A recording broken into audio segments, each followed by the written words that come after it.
All designs start with some type of a line, and we can do that particularly with stem placements. So using a container, I've got some foam in this container, and I've got it lined with some of that plastic lining that makes it look like foliages. And I wanted to start with the stem placement of integrated stem placement, and that is where we're using 2 or more line movements, generally parallel and curvilinear. That gives us this amazing structure when we're starting up with our lines. A design that includes multiple line placements is a linear design. And what it does to the design itself is that it creates an amazing negative space capability. So we have a lot of voids in the design that enhance the flowers that we're using. It generally uses minimal materials. It really emphasizes the line. And usually there's minimal basing, so that the emphasis is here in the line movement, whereas the basing is just the support structure that is created with that. So I want to start with some quince. And I've got some beautiful quince that has some amazing lines. And here is where you really need to pay attention to the branches that you have or the materials that you want to use, because it's going to affect that line movement that we're going to create. And I want to start with my curvilinear just so that I can get that established, and then I can create some great line movements. With your branches, you want to make sure that you're make sure that you cut a point to it so that it goes into the foam securely, and that it won't break your foam when you do it. Insert that into this. So it just gives it an added benefit to this, just making it easier for the insertions. Now if you notice, I've got crossing lines, so it's giving me some beautiful curvilinear line movements. I'm also going to extend them out the sides just a bit so that we have that line movement continuing along the sides. And just going to keep adding to this curvilinear line movement that we're creating on both sides.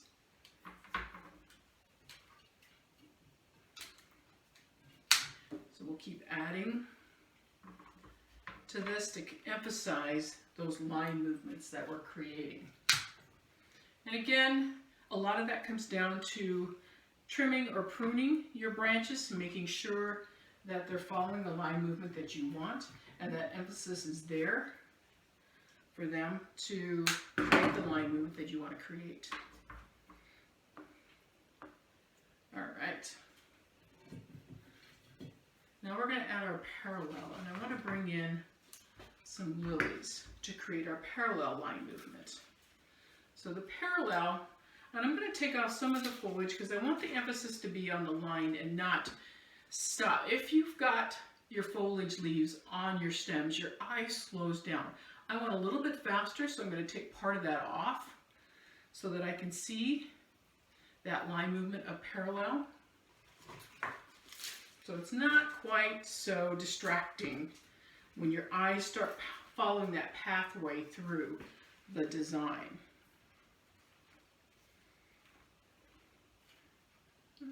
Broken petal here, there we go. So our line movement now is parallel. So we have this beautiful curvilinear coming through and this great connection of parallel that's coming into that very center. And when I'm using lilies, I like to use different stages so that that design will transcend into different time frames. So they'll open up throughout the design and time frames so that our consumers get to enjoy it a little bit longer. Some of them are open, some of them are closed just for that emphasis.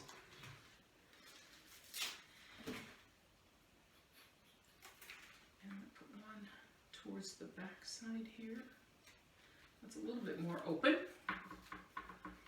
So you can see where we're going with this. You can see that our emphasis now is the top of this. This is our focal area at the moment. That may change when we add to this. But we have these beautiful line movements coming this direction and our strong focal area, or strong line movement with the parallel lines of the lilies in between. I'm going to come back now and do some basing.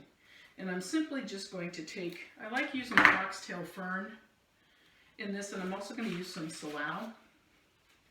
So let me cut these into pieces here real quick. The Floral I cut with little insertions with the stems. so that I'm able just to add that in. And basing is anything that you do to your foam to cover it up. There's so many different basing techniques here. I'm doing groupings with my salal leaves. Back through just to give us some interest at the base.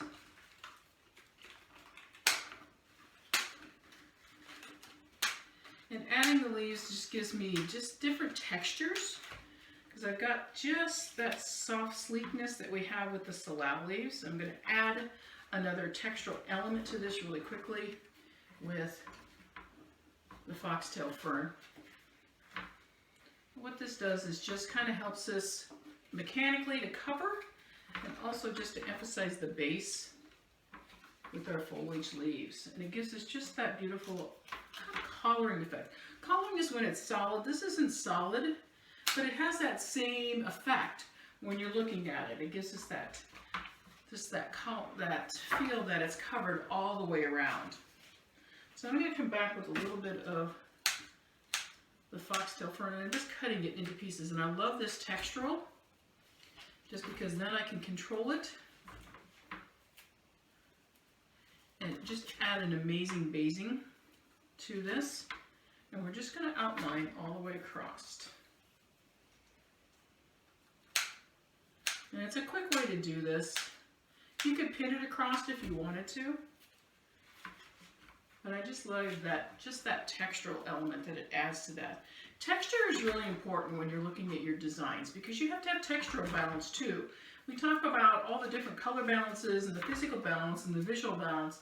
Textural balance is all about being able to put different surface qualities next to one another. And when you're looking at surface qualities, what you want to pay attention to is, I don't want to put a fluffy next to a fluffy next to a fluffy. What happens if I do that? All I got is fluffy.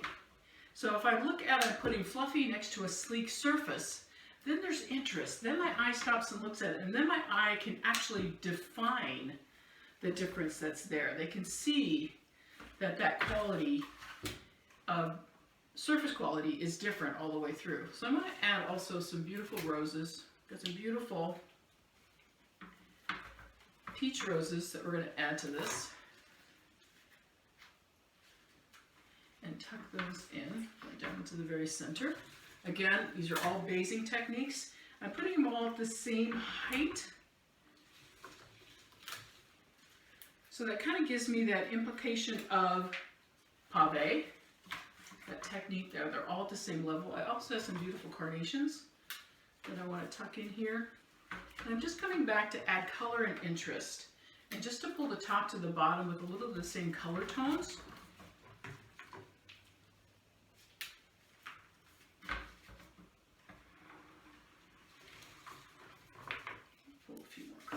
To the other side.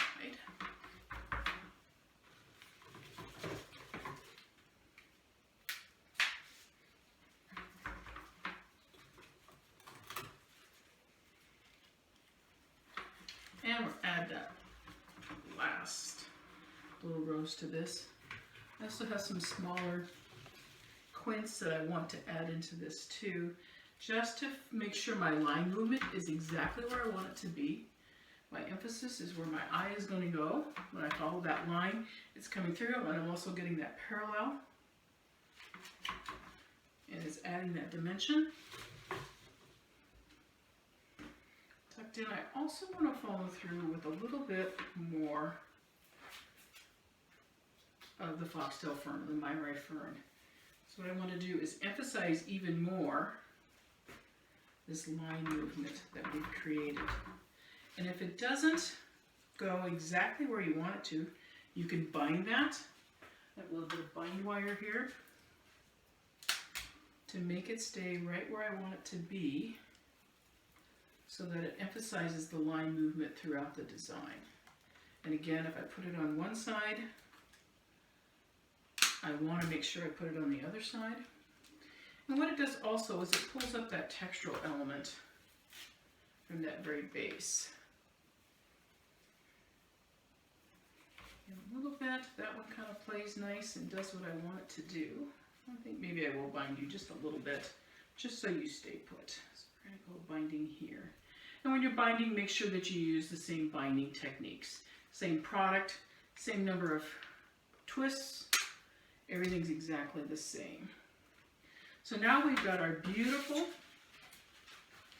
integrated stem placement design, whereas we've got our parallel lilies coming down through and our beautiful crescent line movements that are coming through, that curvilinear movement with the quince and also with the foxtail fern. It gives us just that emphasis of a beautiful design and our line designs that are enhanced with some amazing flowers. Now we've got our beautiful parallel stems coming through and then our beautiful curvilinear line movement done with the quince. So it gives us that integrated stem placement that uses 2 or more line elements, that gives us some amazing negative space. We have minimal basing going on at the bottom, and it's a beautiful linear design.